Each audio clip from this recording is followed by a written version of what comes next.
Perfeito, vamos dar continuidade ao nosso curso. E se você não assistiu à aula passada, recomendo que você entre no canal e assista a todas as aulas, desde o primeiro vídeo até o final. Você que me acompanha, vamos continuar. Vamos falar aqui sobre a estrutura de repetição, né? E o que vem a ser a estrutura de repetição em Java? Basicamente, as estruturas de repetição ou loops vão permitir com que um bloco de código seja executado várias vezes, até que uma condição específica seja atendida. E no Java nós utilizamos três tipos principais. Temos o while, o do while e o for, né? Vamos falar de cada um deles, mas o primeiro passo que eu quero que você dê e que você compreenda é o seguinte.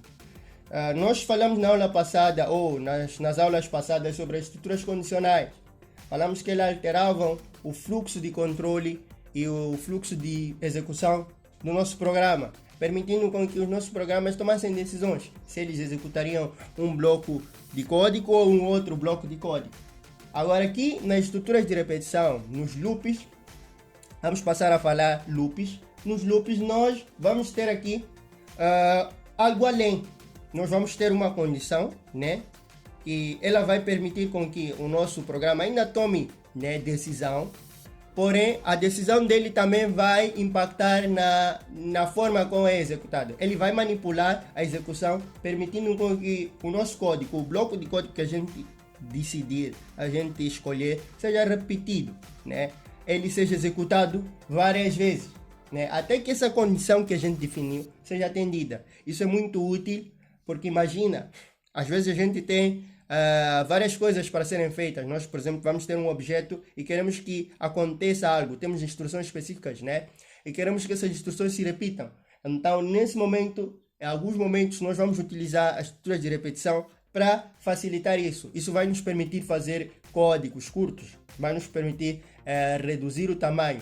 Se, por exemplo, você tivesse 200 instruções, você ia escrever uma e simplesmente única instrução e depois deixar com que ela seja repetida as 200 vezes, ok? Isso é uma forma inteligente de fazer, uma forma prática, e nós utilizamos aí o poder computacional ao nosso favor e garantimos que façamos um programa bem feito, bem estruturado, utilizando o máximo da nossa inteligência e também da organização que a gente pode fazer, ok? Então agora vamos falar do laço while, né?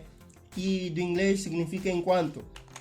Basicamente o while nós vamos utilizar ele quando nós não sabemos exatamente quantas vezes nós queremos repetir ou quantas vezes esse código que a gente quer, esse bloco de código vai ser executado. Quantas vezes a gente não tem ideia assim específica ou nós não sabemos exatamente, mas nós queremos repetir. Então nós só sabemos que tem uma condição, né? Nós vamos ter uma condição e ela deve ser mantida.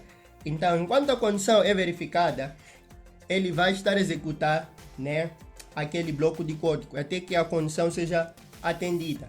Perfeito? Então, vamos lá, em outras palavras, o que isso quer dizer em 500? Vamos lá pensar o seguinte, deixa eu só trazer aqui, eu quero que vocês entendam bem a lógica. Seguinte, nós temos aqui, imagina que essa ilustração vai demonstrar aquilo que é o nosso script. Imagina, nós temos a classe e tudo mais. E dentro da nossa classe, lá na função main, nós temos aqui o nosso loop, temos aqui a nossa estrutura de repetição. O nosso loop está aqui. Então, ele vai ser inicializado e depois vai ser visto, né, a condição. Qual é a condição? A condição é x. Se a condição for verdadeira, ele vai executar, né? Vai executar qualquer instrução que nós colocamos lá, qualquer código, qualquer coisa que a gente colocar.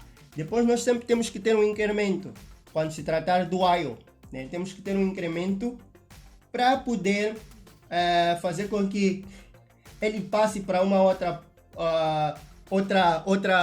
parte do código. Porque o que acontece? Se não tiver um incremento, vai ter um problema, que é um problema depois nós vamos abordar, que é o loop infinito. O loop infinito basicamente faz com que o teu programa pare e fique parado somente no loop. Porque o que o loop faz? Ele bloqueia o funcionamento do programa até que a condição em algum momento seja falsa. o ser falso vai indicar que a condição foi atendida. Então, enquanto a condição não foi atendida, enquanto ela é verdadeira, quer dizer que é necessário executar aquele bloco de código. Então, ele vai parar o programa e focar naquele bloco de código, perfeito? Então, é essa a lógica. Então, no momento que for falsa, ele sai da condição, sai do nosso while, sai do nosso loop e dá continuidade. Então, o loop termina. Então, essa é a estrutura de um loop, né? A lógica dentro de um loop é isso. O que está acontecendo no teu computador, no nosso computador, é isso. Vamos fazer uma demonstração prática do nosso while, né? Vamos fazer esse exemplo aqui. Vamos abrir o nosso NetBeans. Perfeito, vamos criar um projeto aqui. Vamos lá, Java Application. Vamos dar o nome de aula 9 underline while, ok? Onde nós vamos falar do while aqui. Vamos fazer o finish. Vai criar o nosso projeto. Perfeito. Projeto criado. Deixa só aumentar o tamanho do texto para vocês poderem visualizar bem. E é o seguinte, nós vamos construir aqui esse nosso laço de repetição, né? Vamos construir o nosso loop aqui. Seguinte, vamos lá declarar o seguinte, int, vamos chamar o nome dessa variável de contador e vamos atribuir um valor. Nós sempre temos que inicializar, atribuir um valor, né? Nós declaramos, né? E também temos que atribuir, né? Dar algum valor. Quando nós atribuímos fica nulo. Então, depois da gente atribuir, nós vamos fazer aqui um while, né? E basicamente ele já tem sujeira aqui. E temos aqui true. Se for true, ele vai executar o que está aqui. E não vai sair daqui, nesse caso. Enquanto for true essa condição, ele não vai deixar essa condição e dar continuidade. Nesse caso, o fluxo do nosso código vai ser paralisado até que essa condição seja falsa. Nesse caso, que pare de ser verdadeiro. Então, enquanto for verdadeiro, ele vai fazer. A ideia é mesmo repetir a execução de um bloco de código. Então, nós vamos fazer o seguinte. Vamos pôr como condição o seguinte. Vamos colocar contador. Se ele for menor ou igual a 5, né? Então, dentro nós vamos fazer aqui um system out print, né? E vamos dizer o seguinte, contador. E depois dois pontos, mais. Depois vamos concatenar com a nossa variável, contador. Dessa forma. E depois nós temos que colocar aqui uma parte que é a parte de proteção. Voltando aqui no slide, é o seguinte, existe aqui a parte que é para evitar, né, que é o incremento que eu estava a falar. Sempre tem que ter um incremento, né? Quando nós falamos do for, nós já vamos entender essa questão do incremento mais facilmente. Vocês vão ver que também é algo muito importante. Sempre que temos um loop, vocês têm que garantir que haja um incremento para que em algum momento o while seja atendido, a condição seja falsa, né? A gente termine o loop, ok? Dessa forma, então aqui e agora nós vamos colocar aqui o contador. Vamos colocar mais e ponto e vírgula. Dessa forma, nós já temos aqui o nosso loop. Depois vamos fazer um system out print no final para dizer que termina. Ok? Quer dizer, o nosso loop termina e nós vamos fazer aqui uma demonstração do loop infinito e vocês vão ver o que vai acontecer.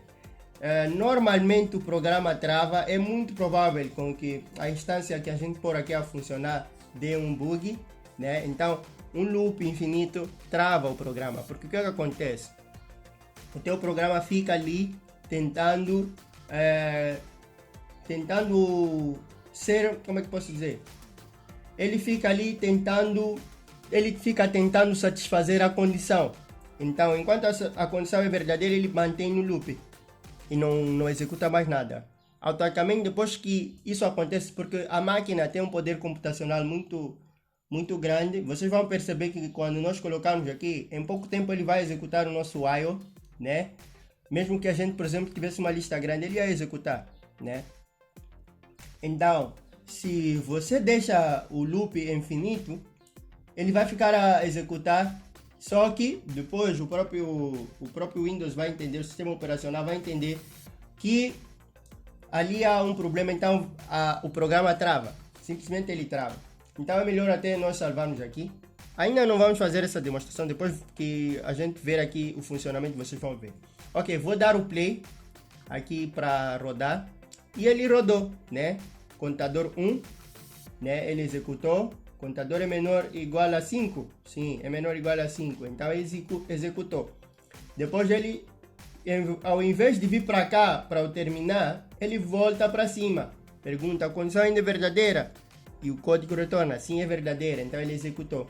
E retorna. E assim até a condição parar de ser verdadeira. No momento em que foi igual a 5, quando ele voltou e perguntou, a condição é verdadeira? Não. Agora o contador já não é menor ou igual a 5. Quer dizer que se nós fizéssemos a determinação do termina, aqui para ver quanto é que o valor do contador, íamos ver que o contador ficou igual a 6. Porque já não é igual a 5, nem é menor que 5.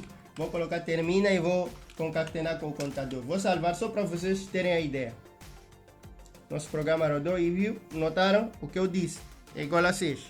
Perfeitamente. Agora vamos lá testar o caso de tornar o nosso loop infinito. É só nós tirarmos aqui o incremento e salvarmos. Vamos lá dar o run aqui. Vocês notaram? Ele começa a executar e ele não para. Fica no 1. Isso vai acontecendo. Vocês veem que a lista é muito grande. Nossos computadores atuais, né, eles têm uma capacidade de processamento extremamente grande. Eu estou admirado pelo motivo de não quebrar, de não travar. Até porque deve ter aqui alguma proteção, mas normalmente isso aqui vai fazer com que o nosso programa trave. Vocês notam que ele só fica aqui e fica a gastar a capacidade de processamento, né? Então é mais ou menos isso.